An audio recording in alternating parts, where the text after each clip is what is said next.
वक्त से लड़कर जो नसीब बदल दे, इंसान वही है जो अपनी तकदीर बदल दे। ऐसी ही शख्सियत से आज मुलाकात करवाएंगे जिन्होंने अपनी मेहनत से अपनी तकदीर बदल दी। जी हाँ, मैं बात कर रही हूँ शॉटगन ट्रैप शूटर सीमा तोमर की, जो 2010 ISSF में हिंदुस्तान को सिल्वर मेडल दिलाने वाली फर्स्ट इंडियन वुमन बनी। और साथ ही मुलाकात करेंगे शूटर दादी प्रकाशी तोमर से। आप दोनों का वेलकम है हमारे इस प्रोग्राम में। Thank you. सबसे पहले बात करेंगे सीमा आपसे। जहां तक मुझे मालूम है आपको बचपन से ही बंदूकों का शौक है। आप लड़की हैं, लड़कियां गुड़ियों से खेलती हैं, लेकिन आप खेलती थी बंदूक से। जी बिल्कुल, ये सच है कि मुझे बंदूकों से लगाव बचपन से ही रहा है। इसका एक रीज़न है क्योंकि जैसे घर में लाइसेंस वाली बंदूक थी, तो जब भाई उसको कभी साफ़ करते थे रैंडमली, तो मुझे बहुत इंटरेस्ट रहता कि ये कैसी बंदूक है, कितना इसका वजन है और ये चलती कैसे है। अच्छा। तो मैं उनको बोलती कि भाई ना थोड़े टाइम के लिए मेरे को दे दो, मैं साफ़ करती हूँ। तो मतलब मुझे लगा कि बचपन से ही लगाव था मेरा, मतलब ऐसा। तो जब भी कभी खेल की भी बात आती थी, तो जैसे मेरी बड़ी बहनें, छोटी बहनें सब गुड़िया से खेलती थी, कुछ ऐसे काम करती थी, बट मुझे कभी अंदर से ऐसा नहीं आया हाँ कि मैं गुड़ियों से खेलूं। मुझे लगता है ये क्या खेल है, मतलब गुड़िया के साथ ये भी कोई खेल है। तो वो वाली चीज़ है। अच्छा, तो भाई से जब आप कहती थी तो वो साफ करने के लिए देता था, मना नहीं करता था कि लड़कियों हाथ नहीं लगाओगे ऐसा? नहीं, बड़े भाई ने इस चीज में मतलब मुझे सपोर्ट ही किया है और मैं उन्हीं के साथ में लगाव भी रहा है शुरू से मेरा। तो उन्होंने कभी बोला नहीं ऐसा, उसने बताया बल्कि मुझे खुल के कि इसको ऐसे खोलते हैं, ऐसे बंद करते हैं और इस तरीके से सफाई करते हैं। तो उन्होंने इस चीज को मेरे को मतलब इंटरेस्ट लेके बताया। अच्छा, जैसे ये कह रही है कि बचपन से इनको बंदूकों का शौक था, उसी से खेलना पसंद करती थी। आप क्योंकि माँ है, आपने ज्यादा देखा है बचपन से, तो क्या वाकई ऐसा होता था? ये अपने मामा का जाती थी।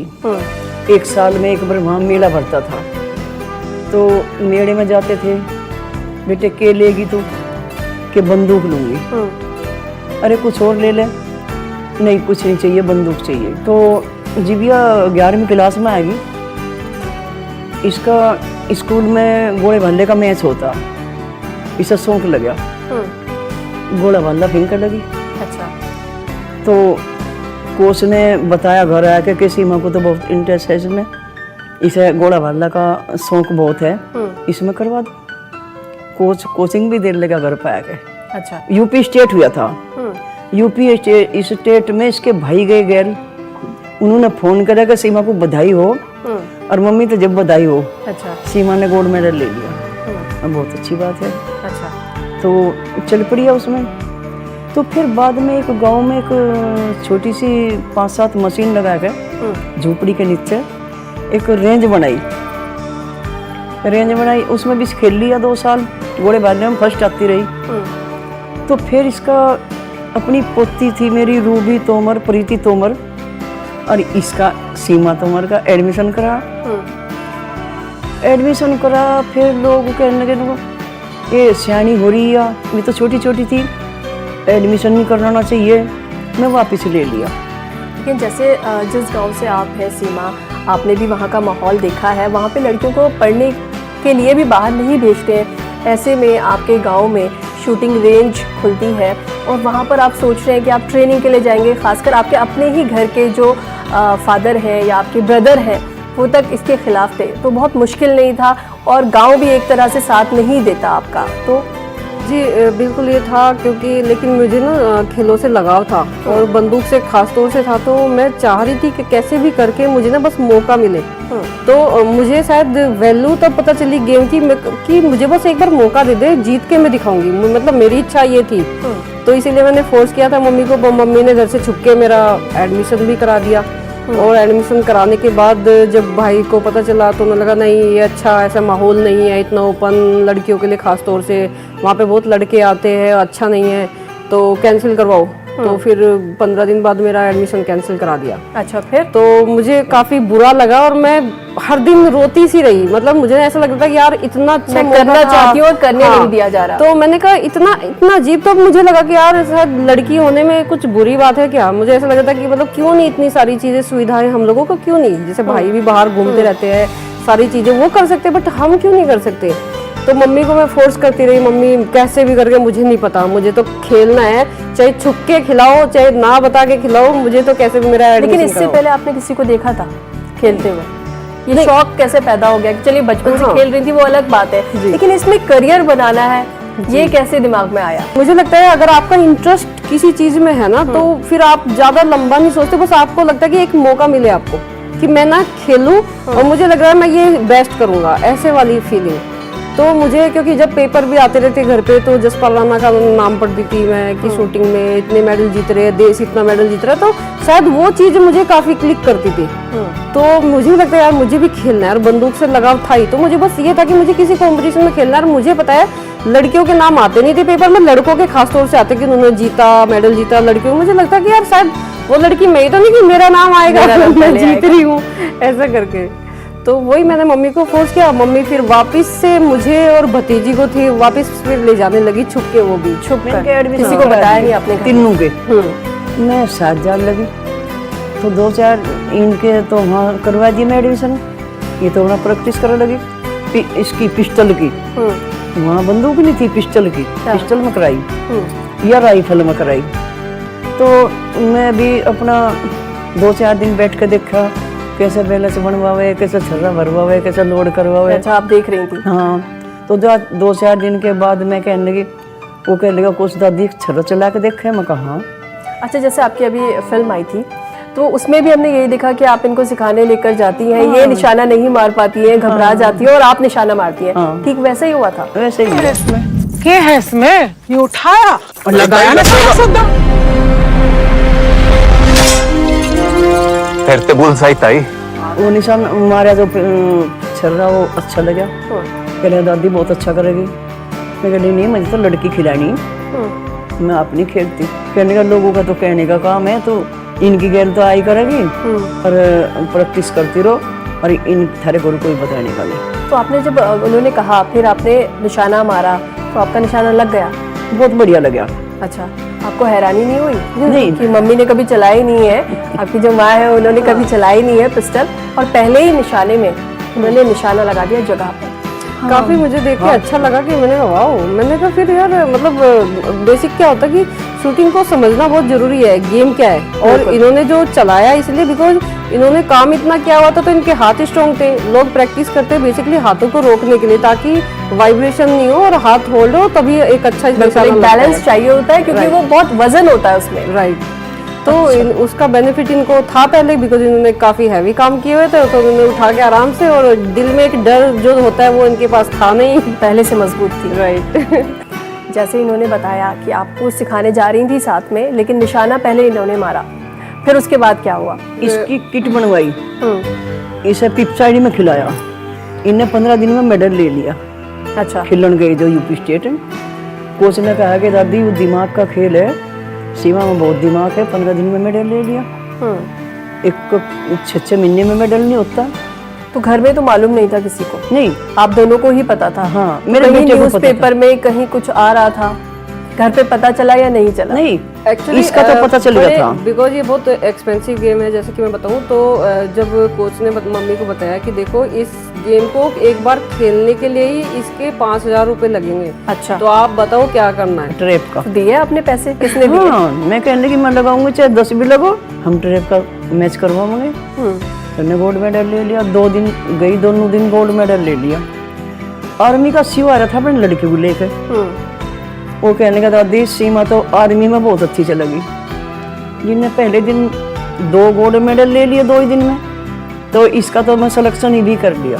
मैं कहा बहुत अच्छी बात है भाई, कर लिया, ठीक है। या तो ट्रैप की शूटर बनेगी, हाँ ट्रैप की शूटर बहुत अच्छी बनेगी। तो या तो आर्मी में होगी थी। तो फिर पोती रहेगी, पोती का पंजाब में प्रकाश बादल, वहाँ ट्रायल हुई थी, उसमें उनका सिलेक्शन वहाँ हो गया था। वहाँ साई में हो गया उनका सब काम, वो वहाँ होगी। तो मैं तो खेली रहेगी। फिर मैं तो खूब खेली। अच्छा, भारत में 4 मेडल खूब लिए। बिल्कुल। अब कोई मेरे ख्याल से ऐसा है ही नहीं जो आपको जानता नहीं है, आपको देखते ही लोग कहते हैं शूटर दादी। 1 साल खेल कर मेरी कैटेगरी में एक DIG बुला लिया, बहुत पुराना शूटर, और दिल्ली मेरे मैच करा दिए, और 32 बोर की मेरे हाथ में दे दी। तो मैं 32 बोर की तो झटका दे उल्टा 5 गोली भरी जाऊं। मैं कहा भैया कुकर चलाऊंगी, मैं 1 ही साल की खेली हुई, मैं तो एयर पिस्टल करूं, कि दादी सब होगा। कोच बोला, मैंने मैच करा, मेरा गोल्ड मेडल होगा, उसका सेकंड का हो गया। अच्छा, आप जीत गए। एक ही साल में। उसे कहने का दिल से फोटो करवा ले। कह रहा हटा यार, फोटो करवा दो, औरत के सामने मेरी बेइज्जती करा दी। कहने लगा औरत ने बेइज्जती नहीं कराई, ये तो 1 साल की खेली हुई है, एयर पिस्टल की शूटर है, तू है 32 बोर का भी, एयर का भी बहुत पुराना शूटर है, तो इसको और न करा दी बेइज्जती। तो दूर होकर फोटो खिंचवा रखा दरिया मेरे घर में। तो उसमें देखो लड़की भी अच्छी चल गई। लोगों ने ये कहा था कि लड़की को बाहर लेकर निकल गई, सयानी लड़की हो रही। अच्छा, के होगा, समाज के कहेगा। मैंने भी ये सोच लिया था समाज तो कहेगा, लेकिन मैं इनके पैरों खड़ी करूंगी जो मेरी लड़की में हिम्मत होगी। लेकिन जैसे आप बता रही हैं और जिस गांव से आप हैं वहाँ पे पढ़ने नहीं दिया जाता, गांव का माहौल भी ऐसा है। एक जो आपकी सोच है वो एक गांव के हिसाब से बड़ी मॉडर्न नहीं थी, बहुत आगे की नहीं थी, क्योंकि आपने तो कभी जॉब भी नहीं करी, आप घर पे ही रहती थी, घर का ही कामकाज किया। तो ये कि जो सोच है आगे बढ़ने की, लड़कियों को कुछ करना चाहिए, घर से बाहर निकलना चाहिए, ये सोच कहाँ से आई? बेटे पढ़े लिखे भी नहीं हम तो गुंठा टेक हैं। लेकिन ये सोच लिया जी लड़की को एडमिशन करा दिए तो लड़की अपने पैरों खड़ी होनी चाहिए। तो ऊपर की मेहरबानी ऊपर वाले की भी है। या आर्मी में होगी, वो भी अच्छी चली, इंस्पेक्टर बन गई, या अच्छी चली, या वर्ल्ड में मेडल ले आई। तो मैं इस जगह पे इन्हीं की दौलत आई। इनके एडमिशन कराए तो इनकी गैल में भी चली गई, मैं भी सीख लिया। दादी बहुत आगे चली गई है, हम आपको थोड़ा सा पीछे लेकर जाते हैं। जब आप सीखने लगे और आप दोनों साथ में जाया करते थे, छुप छुप कर जाते थे, कौन से वक्त जाते थे, कितना टाइम आप लोगों ने प्रैक्टिस की? जब घर पे पता चला तो उन लोगों ने क्या कहा, कितना स्ट्रगल था? एक्चुअली क्या होता था कि मम्मी लोग काम करती थी घर का, तो ये जब जाती थी जब इनको टाइम मिलता था, जब इनका अपना फ्री लेटने का सोने का टाइम होता था दोपहर में भी, जाती थी, तब ये जाती थी। तो इनका प्रैक्टिस का टाइम ही एक्चुअली वो था, क्योंकि अगर मैं बात करूँ दूसरी प्रैक्टिस तो इनकी काम करने से हो जाती थी, जो होल्डिंग हाथ को रोकने वाली स्ट्रोंग वाली है, वो काम प्रैक्टिस तो थी, घर के काम करके, चक्की चला के, और घास काट के, खेत में काम करके दूध निकाला 5-5 भैंसों का, हाथ मजबूत थे। हाँ, हमारी तो प्रैक्टिस किया थी। हम तो थोड़ी बहुत जग में पानी लेके करते। लेकिन इनकी प्रैक्टिस कैसे हुई? इनकी प्रैक्टिस हम लोग भी ऐसे ये क्या, जैसे आप मजबूत थी, ये हमें भी देख मजबूत थी। हमें देख के इनमें जोश रहा। हमें देख फिर के हुआ जोश क्या कि जैसे वेपन बहुत कम थे क्लब में, तो एक ही राइफल थी, एयर राइफल, और काफी महंगी होती है, सारे वेपन इंपोर्टेड होते हैं। तो राइफल में भी क्या होता है, बैलेंस बनाना होता है। तो मैं क्या करती थी, क्योंकि इतना टाइम होता नहीं था, तो घर पे जो सबसे भारी और लंबा झंडा होता था, मैं उसको बैलेंस लेके खड़ी होती थी। लेकिन उसका वजन फिर भी इतना तो नहीं होता होगा। एक्चुअली ये तो शॉटगन है, वो राइफल इससे थोड़ी कम हैवी होती है, कम होती है। हाँ, बट वो क्या था, वेट को हैंडल करना होता है, क्योंकि राइफल का वेट भी 2 से 3 kg तक होता है, और शॉटगन का 4-5 होता है, जैसे कि आप इसको देख सकते हो। अच्छा, काफी मतलब भारी आपको लगेगा, तो इसको होल्ड करना बहुत बड़ी बात है, क्योंकि और इस वेपन का जब ये चलता है, इसका रिकॉइल भी काफी होता है, तो आपको इतना स्ट्रॉन्ग होना है कि इसके रिकॉइल को आप हैंडल कर पाओ और आप पीछे नहीं जाओ। तो जैसे आप बता रही हैं कि इसका जो वजन है वो 4 से 5 kg होता है, तो एक बैलेंस बनाना बहुत मुश्किल है। तो कितनी देर तक आप ऐसे हाथ इस तरह से रख सकती हैं?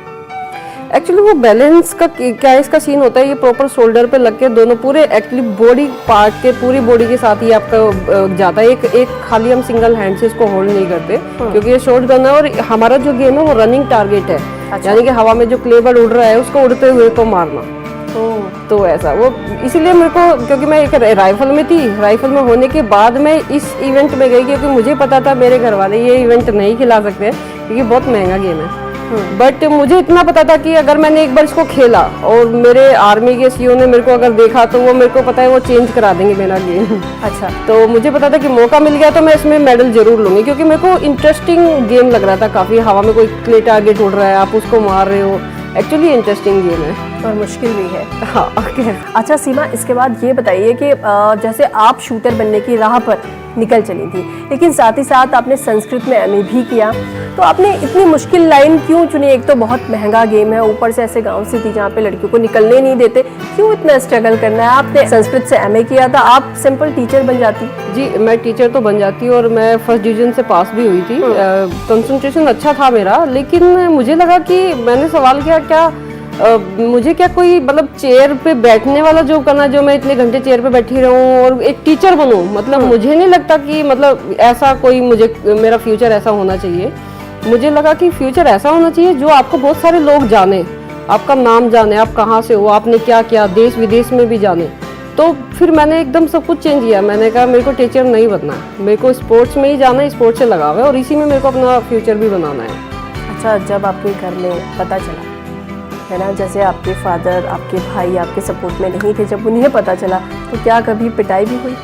नहीं, उन्होंने पिटाई नहीं की। और जब उन्होंने देखा कि इसने जब मेडल ये जीत रही है, जबकि हम लोगों से ये इतना ज़्यादा पैसे की डिमांड नहीं करती है, बहुत महंगा गेम भी है, फिर भी ये जीत रही है दूसरे बच्चों के मुकाबले, तो फिर बड़े भाई तो सपोर्ट में थे, थोड़ा बहुत वो फाइनेंशियल मेरे को सपोर्ट भी करते थे। अच्छा। और तब फादर को भी लगा कि, क्योंकि वो मम्मी का तो ज़्यादा पसंद नहीं करते थे शूटिंग, बट उन्हें मेरा अच्छा लगा कि ये मेडल जीत रही है, तो इन मेडल से वे काफ़ी खुश हो रहे थे, क्योंकि बड़े भाई को कहीं ना कहीं पता था कि ये अच्छा खेलेगी तो इसको एक अच्छी जॉब भी मिल जाएगी। अच्छा, जैसे आपने बताया कि जब मना करते थे, देखिए आपका तो एक रीज़न है कि आप लड़की हैं और माहौल ऐसा है कि जीन्स नहीं पहन सकते, ट्रैक सूट नहीं पहन सकते, थोड़ा लड़कियों को बचा के रखते हैं। आज भी हमारी सोसाइटी का यही है, उनकी सोच इसी तरह की है।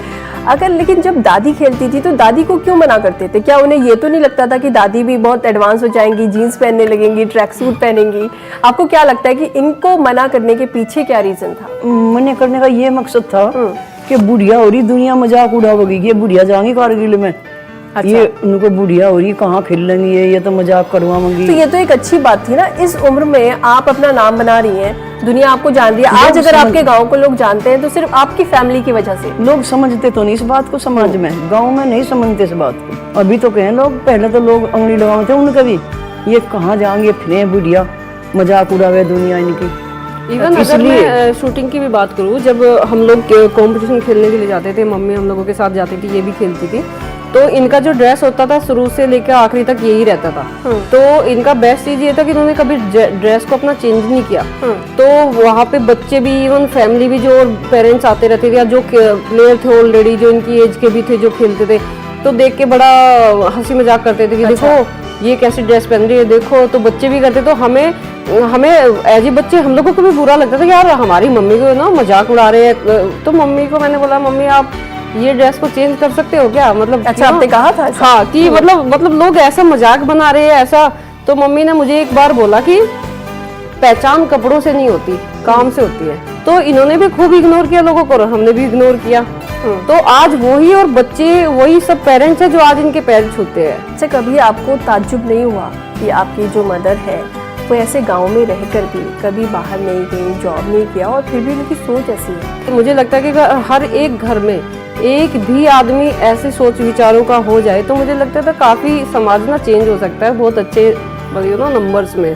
तो एक अगर बंदा भी चेंज हो जाता है, वो फैमिली को खींच के ले जाता है। हमारा इतना बड़ा परिवार था, एक इनकी सोच बदली तो सभी की सोच बदल गई और काफी बच्चे जॉब में भी गए सब हमारे इसमें।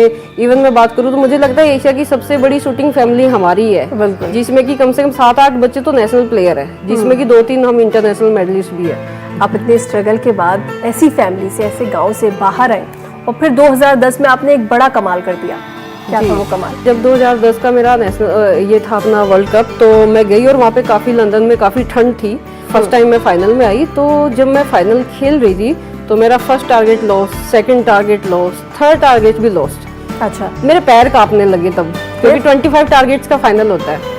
तो उससे पहले मैंने चक दे इंडिया देखी थी, तो मेरे मन में आया यार सीमा, क्या मैंने चेंज कर दिया डायलॉग का 70 मिनट का, मैंने कहा 30 मिनट सीमा ये जीवन में कभी आपके वापस नहीं आएंगे। क्या आप ये 30 मिनट पूरे जीवन रोना चाहती हो या फिर खुश होना चाहते हो कि आपने यहाँ पे जीत के गए हो?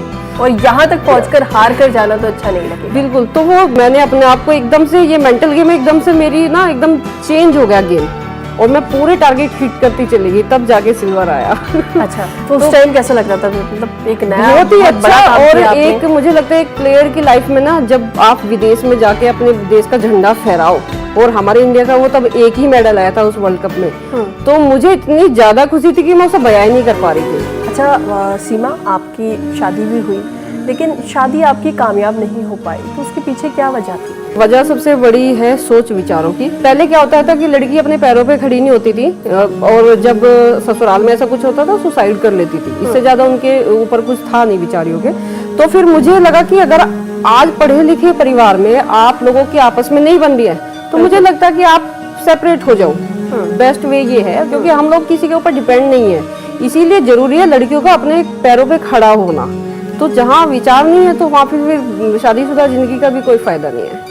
अभी क्या प्लानिंग्स है?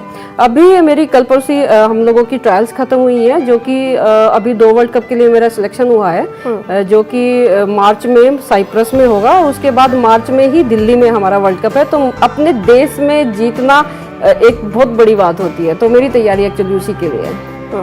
अच्छा, और दादी की कुछ तैयारियां हैं किसी कंपटीशन को लेकर के? अभी साथ में प्रैक्टिस करते हैं, नहीं करते हैं? ये तो एक्चुअली अभी हम लोगों को ही सपोर्ट कर रही है, यानी कि जब भी मैं कंपटीशन के लिए जाती तो मुझे, जो आजकल तो लोग साइकोलॉजिस्ट देखते हैं, तो मेरी साइकोलॉजिस्ट एक्चुअली यही है। तो मैं इनसे बातें करके जाती, तो हम लोगों को जितने भी बच्चे खेल रहे हैं तो उनको मेंटली तौर पे ये बहुत सपोर्ट करती है। इवन गाँव के जो बच्चे हैं उनको फ्री में कोचिंग देती है, तो ये भी एक बहुत बड़ी बात है इनके लिए।